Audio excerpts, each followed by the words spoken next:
সিংহের গর্জন সহ্য হয়, হনুমানের বেঞ্চি সহ্য হয় না।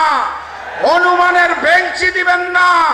বাংলার দিকে ষড়যন্ত্র করলে আপনাদের সেভেন সিস্টারও খণ্ড বিখণ্ড হয়ে যাবে ইনশাআল্লাহ। শেখ হাসিনা গণঅভ্যুত্থানের মুখে বাংলাদেশ ছেড়ে তার নিজের দেশ ভারতে পালিয়েছে। বাংলাদেশে আর ফ্যাসিজম চলবে না।